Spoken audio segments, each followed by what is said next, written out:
Namaste friends, Guruji this side from trading emotion channel. ഇന്ന് മലയാളത്തിലായിരിക്കും നമ്മുടെ discussion. അക്കാര്യത്തിൽ പെട്ടെന്ന് കാര്യങ്ങൾ പറഞ്ഞ് തീർക്കാനായിട്ട്, കുറച്ച് ഫാസ്റ്റായിട്ട് തീർക്കാനായിട്ടാണ് പ്ലാന്. 11 ആയപ്പോഴത്തേക്ക് നമ്മൾ ക്ലിയർ ആയിട്ടൊരു മെസ്സേജ് കൊടുത്തിരുന്നു. ഈ ലെവല് വീക്കാണ് എന്നുള്ളത് ക്ലിയർ ആയിട്ട് ടെലഗ്രാം ചാനലിൽ കൊടുത്തിരുന്നു. എന്നിട്ട് രാവിലെ എഫ് പീരീഡിൽ തന്നെ അത് ക്ലിയർ ചെയ്യുകയും വീണ്ടും മാർക്കറ്റ് താഴെ വന്നപ്പോഴത്തേക്ക് വീണ്ടും അവിടുത്തെ ഒരു വീക്ക്നെസ് വീണ്ടും മാർക്കറ്റ് എൽ പീരീഡിൽ ക്ലിയർ ചെയ്യുകയുമാണ് ചെയ്തത്. നിഫ്റ്റി നമ്മൾ രാവിലെ ഇന്നലെ മെനിങ്ങാന്ന് നൈറ്റ് ഓപ്പൺ ഡിസ്കഷനിൽ സംസാരിച്ചതുപോലെ എക്സാക്ട്ലി 17,830 അവിടെ രാവിലെ ആ ടാർഗറ്റ് അച്ചീവ് ആവുകയും അവിടെ നിന്ന് ഒരു റിജക്ഷൻ വന്ന് താഴോട്ട് വരികയുമാണ് ഇന്നലെ നിഫ്റ്റി 50 മാർക്കറ്റിൽ വർക്ക് ചെയ്തത്. അപ്പോൾ നമ്മുടെ ലെവൽസൊക്കെ നല്ല രീതിയിൽ വർക്കാവുന്നത് മാർക്കറ്റിൽ കാണുന്നുണ്ട്. ഈ മാർക്കറ്റ് പ്രൊഫൈല് എന്തുകൊണ്ടാണ് നമ്മൾ ഈ മാർക്കറ്റ് പ്രൊഫൈൽ കൂടുതലായിട്ടും യൂസ് ചെയ്യുന്നത്? കാര്യത്തിൽ എന്താണ് ഇതിൻ്റെ ഡിഫറൻസ് എന്ന് പറഞ്ഞു കഴിഞ്ഞാൽ നിറച്ച ആൾക്കാർക്ക് ചോദ്യം വരും. കാര്യത്തിൽ ക്യാൻഡിൽ സ്റ്റിക്കിൽ ഇല്ലാത്ത ഇൻഫർമേഷൻ ആണോ, അല്ലെങ്കിൽ ഇൻഡിക്കേറ്റേഴ്സ് തരാത്ത ഇൻഫർമേഷൻ ആണോ, RSIയും MACDയും തരാത്തൊക്കെ ഇൻഫർമേഷൻ ആണോ നമുക്കിവിടെ കിട്ടുന്നത് എന്ന്.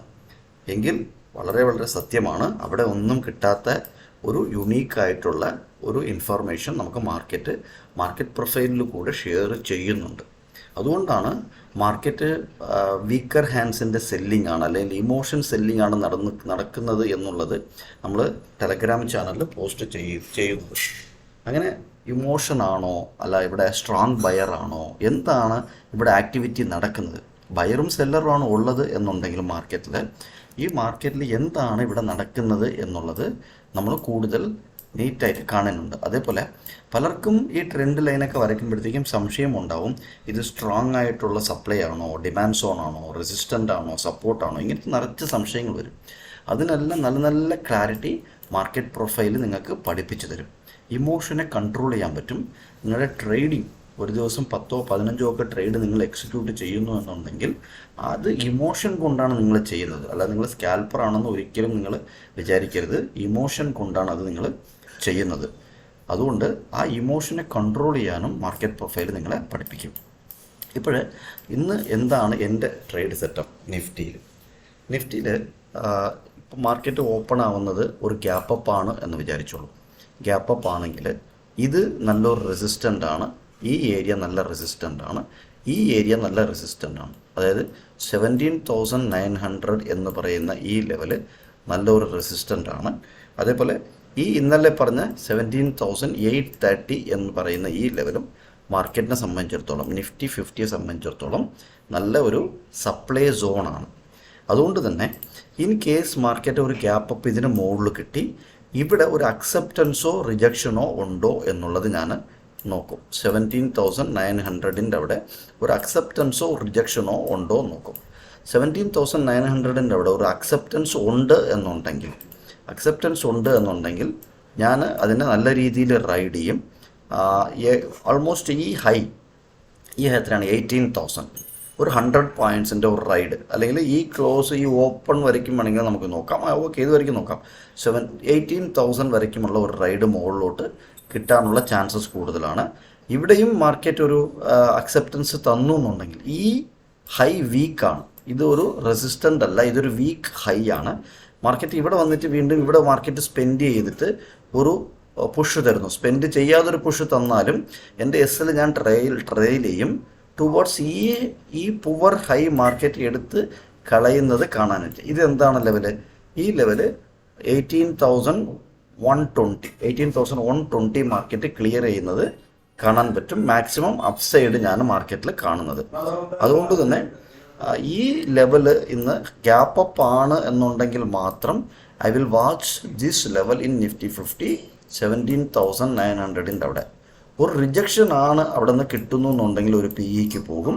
ടുവേർഡ്സ് ഡയറക്റ്റ്ലി ഈ ക്ലോസിലോട്ട് മാർക്കറ്റ് വരുന്നത്, ദിസ് വാല്യൂ ഏരിയ ഇതുവരയ്ക്കും മാർക്കറ്റ് വരുന്നത് ഞാൻ താഴോട്ട് കാണും. ഇതെന്താണ് ലെവല്? ഈ ലെവല് 17,740. സോ ഈ 17,900 ഗ്യാപ്പ് അപ്പ് കേസിൽ എന്നെ സംബന്ധിച്ചിടത്തോളം എങ്ങനെയാണ് മാർക്കറ്റ് റിയാക്ട് ചെയ്യുന്നത് നോക്കിയതിന് ശേഷം മാത്രമേ ഞാൻ ട്രേഡിംഗ് ഓപ്പർച്യൂണിറ്റി നോക്കുന്നുള്ളൂ. അതുതന്നെ ഈ മാർക്കറ്റ് ജസ്റ്റ് ഈ ഫ്ലാറ്റ് ഓപ്പൺ എന്ന് പറഞ്ഞാൽ ജസ്റ്റ് ഇതിൻ്റെ മുകളിലാണ് ഇവിടെ ഓപ്പൺ ആകുന്നു എന്നുണ്ടെങ്കിൽ Again, I will wait for a acceptance at 17,830. 830 acceptance കിട്ടിക്കഴിഞ്ഞാൽ ഒരു 70 പോയിന്റിൻ്റെ റൈഡ്, ഇവിടെയും ഒരു അക്സെപ്റ്റൻസ് കിട്ടിക്കഴിഞ്ഞാൽ വീണ്ടും ഈ ഒരു റൈഡ് 18,000 അപ്പോൾ ഇവിടെ അക്സെപ്റ്റൻസ് കിട്ടാനുള്ള ചാൻസസ് കുറവാണ് എന്നുണ്ടെങ്കിൽ, ഇവിടെ റിജക്ഷൻ കിട്ടി തിരിച്ചു വരുന്നുണ്ടെങ്കിൽ എങ്കിൽ I will go maximum this POC.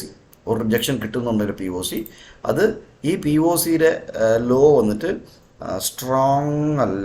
Okay, ഈ കെ പീരീഡിൻ്റെ ലോ സ്ട്രോങ് ആണ്.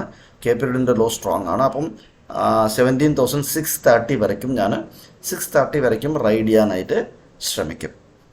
ഇത് നിഫ്റ്റിയിൽ ഫ്ലാറ്റ് ഓപ്പണിംഗ് അല്ലെങ്കിൽ gap up opening. Gap down ഓപ്പണിങ്ങിൽ ഞാൻ ഇൻട്രസ്റ്റ് ഉള്ള മാർക്കറ്റിൽ ട്രേഡ് ചെയ്യാനായിട്ട് കൂടുതൽ ഇമോഷണൽ ആക്ടിവിറ്റീസ് ആയിരിക്കും ഇന്നലെ നടന്നതുപോലെ. അതുകൊണ്ട് ഗ്യാപ്പ് ഡൗൺ ഓപ്പണിങ്ങിൽ ഓപ്പൺ എങ്ങനെയാണോ റിയാക്ട് ചെയ്യുന്നത്, ഓപ്പൺ ഹോൾഡ് ചെയ്യുന്നുണ്ട് എങ്ങനെയാണോ റിയാക്ട് ചെയ്യുന്നത്, അതിനനുസരിച്ചായിരിക്കും എൻ്റെ trade setup four gap down. ഇത് ബാങ്ക് നിഫ്റ്റിയിൽ എന്താണെന്നുള്ളത് പെട്ടെന്ന് നോക്കിക്കളയാം. ബാങ്ക് നിഫ്റ്റി നല്ല സ്പൈക്ക് റൂളാണ്. ഇതിനെ സ്പൈക്ക് റൂൾ എന്ന് പറയും. നിങ്ങൾ ഗൂഗിൾ ചെയ്ത് നോക്കുക. നിങ്ങൾ പഠിക്കാൻ താല്പര്യമുണ്ട്, നിങ്ങൾ പഠിച്ച് ഇൻഡിവിജ്വൽ ട്രേഡറായി വേറെ ആരുടെയും സപ്പോർട്ടില്ലാതെ മാർക്കറ്റ് അങ്ങോട്ട് പോവോ ഇങ്ങോട്ട് പോകും എന്നുള്ള ആരുടെ ഒന്നും ചോദിക്കേണ്ട കാര്യമില്ല. നമ്മുടെ അനാലിസിസ് വീഡിയോ തന്നെ കണ്ടാൽ തന്നെ നിങ്ങൾക്ക് ഈസി ആയിട്ട് പഠിക്കാൻ പറ്റും. അതുകൊണ്ടാണ് നമ്മൾ ഇത്രയ്ക്കും ഡീറ്റെയിൽഡ് ആയിട്ട് ഇവിടെ കൊടുക്കുന്നത്. ഇത് സ്പൈക്ക് റൂളാണ്. ഇതൊക്കെ നിങ്ങൾ ഗൂഗിൾ ചെയ്ത് ഇതിനൊരു 15 മിനിറ്റ് ഈ ഗൂഗിൾ ചെയ്ത് സ്പൈക്ക് റൂൾ എന്ന് പറഞ്ഞാൽ കിട്ടും. അത് എന്താണെന്ന് ക്ലിയർ ആയിട്ട് മാർക്കറ്റ് നിങ്ങൾക്ക് പഠിപ്പിച്ചു തരും. അങ്ങനെ നിങ്ങൾ പഠനത്തിൽ കൂടെ ജയിക്കാൻ നോക്കണം മാർക്കറ്റിന്. അതുകൊണ്ട് ഇവിടെ സ്പൈക്ക് റൂൾ ഉള്ളതുകൊണ്ട് നല്ലൊരു ബുള്ളിഷ് സ്പൈക്ക് റൂളാണ് ബാങ്ക് നിഫ്റ്റിയെ സംബന്ധിച്ചിടത്തോളം. സോ ബാങ്ക് നിഫ്റ്റിയെ സംബന്ധിച്ചിടത്തോളം മാർക്കറ്റ് ഒരു ഗ്യാപ്പ് അപ്പ് ഓപ്പണായി ഒരു ഓപ്പൺ ടെസ്റ്റ് ഡ്രൈവ് അല്ലെങ്കിൽ ഓപ്പൺ ഡ്രൈവ്, ഇതാണ് എൻ്റെ trade setup four bank Nifty. Bank Nifty നല്ല ബുള്ളിഷാണ്. ഇത് ഇവിടെ നിന്നൊരു എന്താ പറയുക, ഇവിടെ ഓപ്പണായി മാർക്കറ്റ് ഇവിടെ നിന്നൊരു സപ്പോർട്ട് എടുത്ത് മുകളിലോട്ട് പോകുന്നത് കണ്ടാലോ, അല്ലെങ്കിൽ ഓപ്പൺ ആയതിനു ശേഷം ഡയറക്റ്റായിട്ട് മുകളിൽ പോയി കണ്ടാലോ, എൻ്റെ ഡയറക്റ്റ്ലി ടാർഗറ്റ് ആദ്യത്തെ ടാർഗറ്റ് 41,340 രണ്ടാമത്തെ ടാർഗറ്റ് 41,405 രണ്ടാമത്തെ ടാർഗറ്റ് മുകളിലോട്ട്. ഇതാണ് ബാങ്ക് നിഫ്റ്റിയിൽ ഞാൻ നോക്കുന്നത്. ബാങ്ക് നിഫ്റ്റിയിൽ യാതൊരു കാരണവശാലും ഞാൻ ഷോർട്ട് ചെയ്യുന്നില്ല. Shorting opportunity only below this, അതായത് 40,245 താഴെ മാത്രമേ ബാങ്ക് നിഫ്റ്റിയെ ഷോർട്ട് ചെയ്യുന്നുള്ളൂ. കാരണം അത്രയ്ക്കും സ്ട്രോങ് ആയിട്ടുള്ള ഒരു ബയ്യിങ് ആണ് ഇന്നലെ ലാസ്റ്റ് ഒരു 3/4 മണിക്കൂറിൽ ബാങ്ക് നിഫ്റ്റിയിൽ നടന്നിരിക്കുന്നത്. അതുകൊണ്ട് ബാങ്ക് നിഫ്റ്റിയിൽ ഞാൻ ഷോർട്ട് ചെയ്യാൻ താല്പര്യപ്പെടുന്നില്ല.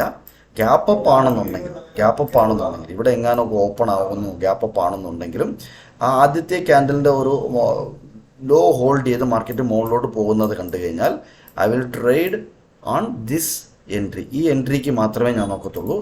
ഇവിടെ മാർക്കറ്റ് ഒരു അക്സെപ്റ്റൻസ് കിട്ടിക്കഴിഞ്ഞാൽ 41,405 ഒരു അക്സെപ്റ്റൻസ് ബാങ്ക് നിഫ്റ്റിക്ക് കിട്ടിക്കഴിഞ്ഞാൽ ദെൻ ഇതായിരിക്കും എൻ്റെ അടുത്ത ടാർഗറ്റ് 41,610 ഒരു 200 പോയിന്റിൻ്റെ ഒരു ട്രേഡിംഗ് ഓപ്പർച്യൂണിറ്റി കൂടെ ഇവിടെ അക്സെപ്റ്റൻസ് കിട്ടിക്കഴിഞ്ഞാൽ മുകളിലോട്ട് നോക്കാൻ പറ്റും.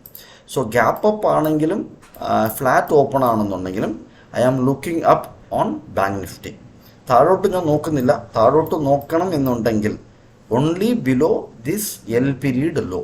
കാര്യത്തിൽ എൽ പീരീഡ് ലോ നല്ല സ്ട്രോങ് ആണ്, നല്ല സ്ട്രോങ് ഡിമാൻഡ്, അതായത് നല്ല രീതിയിൽ ഇവിടെ നിന്നൊരു പർച്ചേസിങ് എന്താ പറയുക, ഒരു ബൈയിങ് വന്നിട്ടുണ്ട്, നല്ല ബൈയിങ് വന്നിട്ടുണ്ട്. അതുകൊണ്ട് ഈ സ്പൈക്ക് റൂളിനെ ഞാൻ ഫോളോ ചെയ്യുന്നതായിരിക്കും ബാങ്ക് നിഫ്റ്റിയിൽ. ഇത് എൻ്റെ ഇൻട്രാഡേ സെറ്റപ്പാണ്. ഈ ചാനലിനെ ലൈക്ക് ചെയ്യുക, സബ്സ്ക്രൈബ് ചെയ്യുക, മാക്സിമം ഷെയർ ചെയ്യുക. നിങ്ങൾക്ക് ആർക്കൊക്കെ ഷെയർ ചെയ്യണോ ഷെയർ ചെയ്യുക. ഈ യുണീക്ക് പോയിൻ്റാണ് ഇവിടെ നമ്മൾ ഡിസ്കസ് ചെയ്യുന്നത്. ഇന്നലെ വേറൊരു കാര്യം കൂടെ നമ്മൾ ക്ലിയർ ആയിട്ട് രാവിലെ 11:15 പറഞ്ഞിരുന്നു. ഈ സി പീരീഡ് ബാങ്ക് നിഫ്റ്റിയിൽ വീക്കാണെന്ന് പറഞ്ഞിരുന്നു. അത്രയ്ക്ക് അഡ്വാൻസ് ആയിട്ടാണ് നമ്മൾ പറയുന്നത്. 11:15 പറഞ്ഞു, മാർക്കറ്റ് താഴെ വീണു. ഇപ്പോൾ ഇമോഷണൽ ട്രേഡേഴ്സ് ആണെന്ന് പറഞ്ഞു, ഇമോഷണൽ സെല്ലിംഗ് ആണ് നടക്കുന്നത്, നമുക്ക് അറിയാൻ പറ്റും. ഈ ആക്ടിവിറ്റിയൊക്കെ ഈ മാർക്കറ്റ് പ്രൊഫൈലിൽ മാത്രമേ നിങ്ങൾക്ക് കിട്ടത്തുള്ളൂ. ഇത് ഇമോഷണൽ സെല്ലിംഗ് ആണെന്ന് ക്ലിയർ ആയിട്ട് അറിയാം. എന്നിട്ട് നല്ല രീതിയിൽ താഴെ വന്നതിന് ശേഷം ഇവിടെ നിന്ന് നല്ലൊരു റിവേഴ്സൽ കിട്ടി. എന്താ ഫാസ്റ്റായിട്ടാണ് റിവേഴ്സൽ കിട്ടിയത്. ഉച്ചയ്ക്ക് ശേഷം ഈ വീക്കർ ഹാൻഡ്സിനെയൊക്കെ മാർക്കറ്റ് എടുത്ത് കളഞ്ഞു. ഇത് നല്ലൊരു ട്രാപ്പായിരുന്നു. ആരൊക്കെ PE ഹോൾഡ് ചെയ്തു, ആരൊക്കെ CE സെല്ല് ചെയ്തിട്ടുണ്ടോ അവർക്കൊക്കെ നല്ലൊരു ട്രാപ്പായിരുന്നു ഈ ഒരു വീഴ്ച. എന്നിട്ട് മാർക്കറ്റ് തിരിച്ച് റിവേഴ്സൽ മുകളിലോട്ട് പോകുന്നതാണ് കണ്ടത്. ഇത്രയ്ക്കും ഇൻഫർമേഷൻ ഗ്യാദർ ചെയ്യാൻ പറ്റുന്ന ഒരു മാർക്കറ്റ് പ്രൊഫൈലാണ് ഇത്. അതുകൊണ്ട് നിങ്ങൾ മാക്സിമം ഷെയർ ചെയ്യുക, സബ്സ്ക്രൈബ് ചെയ്യുക. Thank you very much.